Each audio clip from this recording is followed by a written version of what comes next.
especially since like a few years ago we introduced the Volt here, and we said we were going to do it, and there were so many people out there that looked at us and said, you know, you don't have a battery, you don't have motors, you don't have any power electronics. What do you mean you're going to do this? You know, what are you trying to do here at the show? Nobody really. Let's just say there was skepticism as to what we would be able to do, but to, in fact, bring it out on time. We shipped Volts in December, got them, actually sold them to customers. We were getting feedback already. The feedback's been terrific, just terrific, and so it's been just a great deal. I especially like the feedback from the customers. That's the most important thing to me, that they really like what we're doing. So it's terrific. What I'd like to do, if I could, is just take 5 minutes out and talk a little bit about the vision of the company. We had a vision for decades that was paragraphs long, and I happen to know what it is, but you know, to be the world leader in transportation products and related services and all that stuff, they're probably the only kind of company that knew what the vision was. And one thing that happened when we went into bankruptcy and then came back out again is we tried to reestablish the company by really getting a clear vision. And the vision ended up being to design, build, and sell the world's best vehicles. And at Powertrain, where I was for about 10 years, we just had world's best powertrains as our mission and vision in life. And I wanted to make sure that the new GM had something so clear that everybody in the company could tell you what the vision was and how things fit together. And I think that's where we're at right now. Everybody is able to do that, and it's terrific. But when I then go and talk to people, which I do all the time, I try to tell them what that means to me, so that I can better engage the people, I can better empower the people in terms of how they interact every day if they know what it is we're after. So I try to explain to them what I mean when I say we're after the world's best vehicles. It's fairly simple. It starts with something I call compelling design. Compelling design, that's the kind of design that the moment you walk up to it, the moment you see it, you say, I've got to have that. I want that. There's like a visceral response that you have to the design. Camaro. What's that? Camaro. Yeah. I want it. Exactly. You want the Camaro. Other people are that way about our full-size trucks. Yeah. You know, our new heavy-duty Sierra and Silverados. But that's what I want. For any target market, the moment you see it, if you've got to sit there for 5 minutes and say, well, I like this, but I don't like that, I like this, forget it. This is really an emotional, right? What? That's the Mustang. There you go. Exactly. And that's why we beat them in sales. Hey. But the bottom line is that it's really clear this is an emotional business. And you need to have that visceral, that emotional response to the product. I've had it all my life. Quite frankly, I own about 20 cars right now. And so my wife would be upset if I drove back in a Camaro or a Corvette or whatever. But I've got a storage facility. It's full of old muscle cars from like the 60s and 70s. I just happen to like those. It's that same emotional response that I'm trying to generate in all of our customer base out there. And we're doing that, quite frankly. Have any of you seen the CTS V Coupe? Yeah. Yes. What do you think? Looks nice. Man, I got to tell you, you drive it home and you stop at a red light and the guys come up and they're doing this, or if you're in a 7-Eleven, they're all around it and they want to see the vehicle and whatnot. What do you? Oh, I'll wait till you know. Just about every vehicle that we've done since '08 has really been eliciting that kind of a response. Give you an example on a crossover where you think you'd never, ever get that kind of response. Take the Buick Enclave. It's our large crossover vehicle. My wife, who is not a car person, doesn't really care about cars, doesn't talk about cars, she just isn't that kind of person. And she had been driving Suburbans, Tahoes, Yukons, Escalades for the last 20 years. We were driving down the road, and the first time that she saw a Buick Enclave, it went by, she just turned to me and said, that's my next car. It was that quick. Not a big deal, just that's my next car. Wow. Well, I got to tell you, I'm smart enough after all these years to know that that's your next car. survival IQ, but she's on her second one now, and it was that quick. And the response was just one that I like the design. I want to be seen in a car, that kind of thing. And so, and it's worked out very well. So, if you're talking about the world's best, it's gotta really elicit that kind of response from the customer segments that you're competing in. And we're trying very hard to make that happen. The way I'm trying to make it happen is turning GM into a design-driven organization. It used to be more engineering-driven. Now it's design-driven. By design-driven, I mean we figure out collectively what we're looking for. We actually call it a vision model. So you're out there and you know you want the next new whatever, next new Corvette, as an example. You want that. What we do is we work in the design studios, and we actually come up with a model of that we call the vision model. It's a vision model because everybody in the organization has to agree that that's what we want to see in the showroom. And then we're smart enough to engineer that and make it happen. That's the contention. Now, you can't do just anything, but in fact, it's working pretty good. The other thing by being design-driven is we're actually competing within the company on this stuff. So let's say I'm going to do the next lacrosse. The lacrosse is sold mainly here and in China.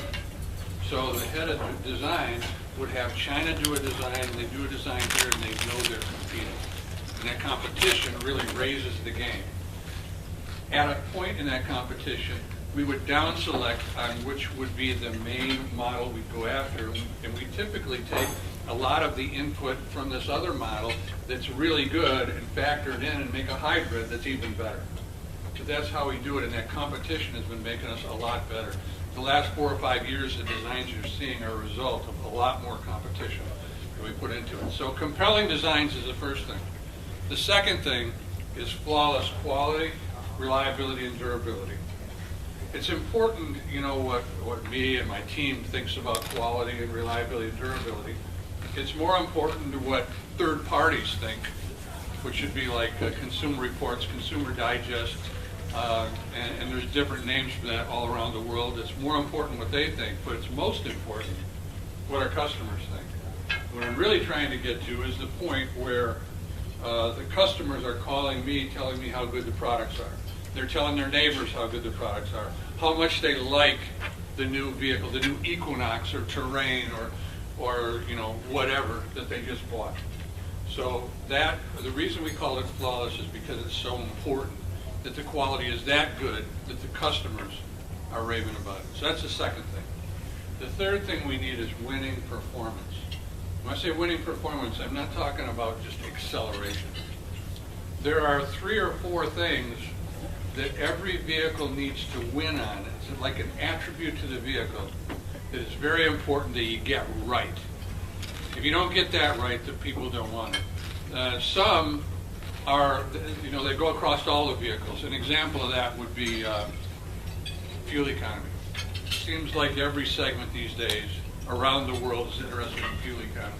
You got to get that right. You want to win there. Another one is safety, making sure that the vehicle is a safe vehicle to drive and doing specific things to improve the safety. So that goes across. A third one that's new that we've been seeing is infotainment. You know, connectivity to the vehicle. We're finding that that's also something that everybody registers with and wants to do. Other things like, give you an example, our new heavy-duty pickups. Towing and hauling is going to, if you're not the best at towing and hauling, you're not going to do very well in the segment. However, if the new Sonic we're going to bring out, or the new Verano, probably not towing and hauling. That's not that critical. So you have to know every segment, every customer segment, and make sure that you have those winning attributes identified and you deliver on those. You don't optimize them or balance them. You have to win on probably 3, 4, 5 key attributes. So, compelling design, flawless quality, reliability, and durability, and then winning performance on those key attributes important to those customers in that segment, and you got to get all that done at an affordable price. And that affordable price is big. So that's basically the way I view delivering the world's best vehicles, and it's the way we've been going after every program for the last number of years. here inside the company, and it's really starting to pay dividends. And it's starting to work for us, product after product after product. This is a fun business. I know I talk to my guys a lot, and I always tell them I could get up in the morning and have to go make toasters or washing machines or something like that. I get to go make great cars and trucks, and it doesn't get any better than that. Ever since I was this high, that's all I wanted to do, so I feel pretty lucky. I wouldn't want to make toasters either. Yeah.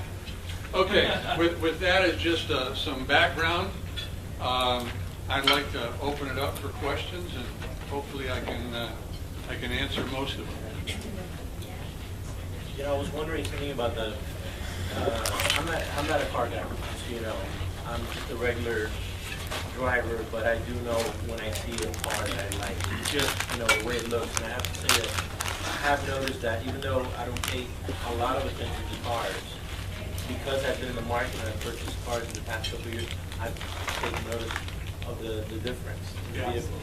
So I have to commend you on that. But one thing when I was walking into the showroom, you had that 1953, that white, I think it's 1953 or 56 car, it was just so gorgeous. You mean the Corvette? Was it a Corvette? Yeah, there were. Why don't you when guys go to the show, occasionally make some of those, you know, just put some modern engineering in the bottom of it, inside of it. But why don't you re-release some of those things like that? I don't know. Yeah. They're just so gorgeous, and I know people would snap them up. Yeah, well, I Not think just collectors, by the way. I think regular people would snap them up. Yeah, well, I think that's the whole idea between Camaro and Mustang, to be honest with you. That's exactly what we tried to do, and it's been a terrific hit. So yes, there's a pent-up demand for that very thing. And so there are people, you know, who are saying, why don't you do another 70 Chevelle, as an example? You know, Even some retro, you know, station wagons and stuff like that. Just a really cool. I forget which model you have, but there's some 50s ones and stuff that I was like, wow, that would be so cool. Yeah. Every time I see it, it just like gets my attention. The curves and like Yeah, the curves and the. When you agree, like futuristic look. in the Camaro, when you look in the side mirror, you see the fender. That's why I love driving mine, because I see like the fender over the tire. I'm like, my car's badass. Yeah. You know? Yeah, it's got a muscular look to it. Yeah, exactly. Yeah. Yeah, no, and we actually exaggerated that particular part of the car on purpose. Oh, and you did? I like it. Yeah, it's really nice. We get a lot of good comments on that. But there's so many cars that are just terrific out there now to look at. In fact, we went probably 15, 20 years where you never heard things like, I don't know which one I want to buy. Right now, people are coming to me and saying, you know, I'd like to have this, but I also like to have this, and I'd like to have that one, and they're kind of trying to figure out which one to go after, which is a good sign. It means we've got a lot of great products. Back when I started here, which was almost 42 years ago, the late 60s, Wow. at that point in time, you used to bring, you know, some of the vehicles home, and you'd go in for dinner, and you'd come out, and people would be around your car, and they'd be looking at it, and hoping to go for a ride in it, that kind of thing. And for decades, that went away. That's back again for me. I can bring a car home, and there'll be neighbors stopping. People going for a walk, they stop. They want to talk about it. They want to see it. Or you drive the Volt around. Everybody wants to talk to you about the Volt. As long as it's a nice neighborhood, right? That's cool. So, yeah, it is very nice to have that kind of design on the street that people can choose from. Other questions? Yes, sir. One of our fans asked about diesels outside of trucks, so small cars, Yes. like Volkswagen's doing. Yeah. Possibility?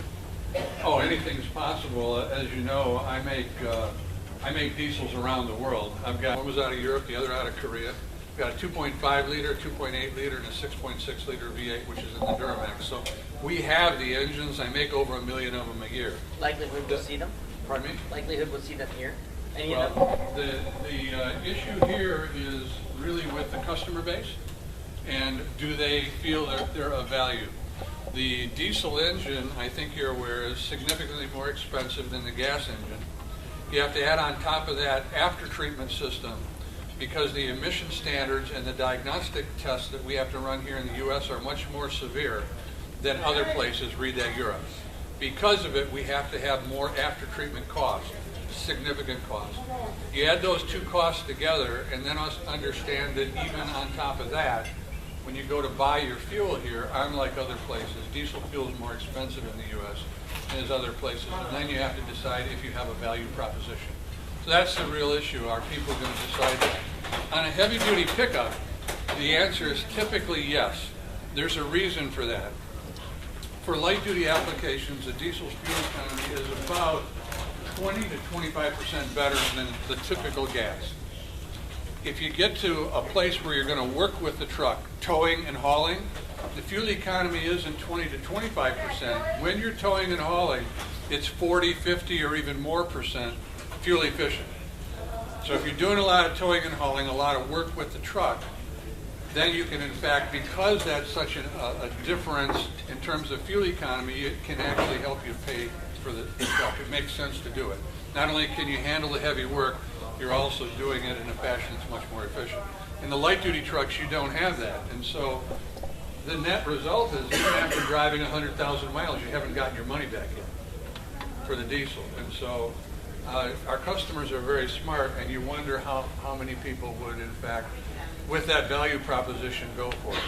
So I assume you guys are watching closely the numbers and the breakout between the Jetta diesel and the non-Jetta diesels that are being sold in popularity. Mm-hmm. But the total volumes that we're talking about are still quite small. Right. So that's really the issue. Doesn't make sense. We can do it. It's not a technical issue at all. It's merely a matter of the customer base. Yes. Yes, sir. I remember many years ago watching you introduce the 1,000 horsepower engine from the Cadillac 16. Working at GM back then, when it was all about the horsepower, to today, what's different? Well, people are still interested, in horsepower today. And I give you the Camaro, the Corvette, the CTSVs, all that kind of stuff. Really, what we have is if you look at any segment, you typically have like a high volume part of that segment, which represents probably 90% of that particular market, which is the typical cars that you sell. And then for any given car, what we're finding is you need to have an eco model, and you need to have a performance model, like the Cruise, the Eco Cruise, which gets 42 miles per gallon on the highway. You need to get that. You also, I think, we need to have some kind of performance capability on that. So for every product we sell, that's what we're trying to do. The difference between then and now, I think, is more than anything what's going on with commodities like oil. And if you see back 2-3 years ago how oil spiked up to way over $100 a barrel, it's close to 140, I think. And then gas went up with it. When you had that change, people wanted to move, and the mix of our products would change radically. They wanted to move to smaller vehicles that are more fuel efficient. We weren't as prepared several years ago as we are today. That's why if you go on the floor, the show floor, you're going to see a really good-looking Malibu that they can buy, a good-looking Cruise that they can buy. You're going to see a Sonic. You're going to see a new Verano for Buick. What we're trying to do is get full-line small cars that are very attractive and very fuel efficient. So if we end up with spikes in price again, that we'll have some great vehicles for people to move into. And it's looking pretty good. The Cruise is out there and doing a really good job. If the feedback we're getting from the Volt is that it's going to not be a science experiment, but it's going to be a high-volume automobile before it's done, because there's such huge interest in that. These other cars, time will tell, but we're pretty confident they're really going to do a good job. So we're working very hard on making great small cars. Thank you. Yes. I'm a pretty big Camaro enthusiast, and I know that I hear you have quite a collection of cars. I was wondering if you could just elaborate a little bit more on what you have. Are you a Camaro fan, or what kind of cars do you have? I'm a fan for just about every car, but I guess I'd have to tell you I don't have a Camaro out there. I can tell you some of the cars I have out there. Here's a string of Corvettes. I have a 65 fuel-injected Corvette, 327, 375 horse fuelie. I have a 66 427 390. It's an electric blue color with the matching leather interior, air conditioning. I've got a 67 327 350 horse red coupe. I've got a 67 427 435 tri-power big block with a 4-speed and a 4.56 rear end and a convertible, a 67. There's a 70 454. There's a 98 out there. There was two 2006 Z06s out there, although we just sold one of them, so there's only one there now. There's 1967 427 Chevy Impala convertible, a red one. Do you have a GNX? What? GNX? Nope, not a GNX. I got some pretty good ones though. That one I pulled a 427 out. I built a 540, fuel injected 540. With pro stock heads and that kind of thing. It's this detuned variant that's in there now at 600 horsepower, but it makes that kind of torque and power all over the place. So that's nice. I've got a 70 Hemi. Maybe shouldn't have these. A 70 Hemi Roadrunner. Yeah. Out there, I've got a 70 Hemi Challenger. What color is the Roadrunner? The Roadrunner, it's an ugly green. Oh, that's a beautiful green. The one I have isn't so beautiful. It's a Survivor car, which is, it hasn't been touched. The other one is B5 Blue, which I don't know if you're familiar with B5 Blue. Yeah, it's a pretty nice color in the Challenger. I've got a red Cobra with a dual quad 427 high nickel block side oiler Ford in it. I've got Buick-wise, I think you asked about GNX. I got 270 Buicks, a GS 455, which is a really, really nice package. It didn't handle well as an A-body, and so I took Trans Am, 1977 Trans Am, set it alongside, and I took the knuckles, the front knuckles, because I got the real short ones on the A-body. I put the tall knuckles off of the Firebird on there, and then I took the entire steering box from the Firebird. I took the disc brakes from the Firebird, put on there, plus the booster and all that stuff, and changed the front and rear stabilizer bars. And this was about 10 years ago. I can't remember So we're all having the dinner stuff. in your garage today, right? Yeah, and then I put the wheels and tires off the Firebird on there as well.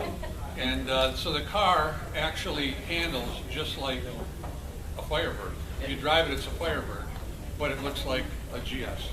So I have the GS 455, which I took on the Hot Rod Power Tour and all that stuff. And then I've got another GS 350. I also, by the way, put in a 4-speed automatic with an overdrive, just so that you'd get a little better fuel economy. So I can drive it around. I could take it out and drive it to California if I wanted to. So the two Buicks are nice packages. There's a 96 Impala SS out there. There's a 2001 Trans Am WS6 that we put in there. There's a 1993 brand new Alante, Cadillac Alante. And that's because I did the engine and trans, and my brother did the calibration, and my neighbor, a friend of mine, did the suspension work on it. So I have a lot of affinity for the car, so I bought one of those and put it out there. I think it would help this group would be interested in, a lot of these vehicles you worked on. Yes. And how you, as a kid, I mean, you've got some great stories about, working out like a mini bike thing, cars. Oh yeah. Well, that's stuff. I don't know how much time you wanted me to take up with that kind of stuff. I think just a little bit about as a kid. Yeah, when I was a kid, I always liked speed. I always liked, doing things with an engine on it, and so I decided I wanted to have what I thought was a motorcycle. And we didn't have any money. I didn't have any money, and I was about 10 years old, and so I decided to make a mini bike, and I made it out of half-inch pipe and unions, and I screwed it all together. For the fork, I had to get it welded, so I swept out the welder shop, so he would weld the fork for me, put that on. Couldn't afford air in the tires that you'd buy, but I had some solid rubber ones we put on. Mounted the engine on it, and didn't have sprockets, so we did pulleys and a V-belt. And then to get the thing so that you could stop it, what I did is the mounting system was on a long piece of metal. You could pull the engine back. I had a little bar, and you could pull the engine back to release the pressure on the pulley system. To get the thing running, you ran alongside it, jumped on. Now the thing was terrible. It's nothing to be proud of, but I thought it was I was on American Chopper. I just, when I was a little kid, I'd ride around in this thing, and it'd go about, I'm guessing 6 to 8 miles an hour, something like that. But I just thought it was the best thing since sliced bread, and that's got me started in doing all this, and I've been doing it ever since.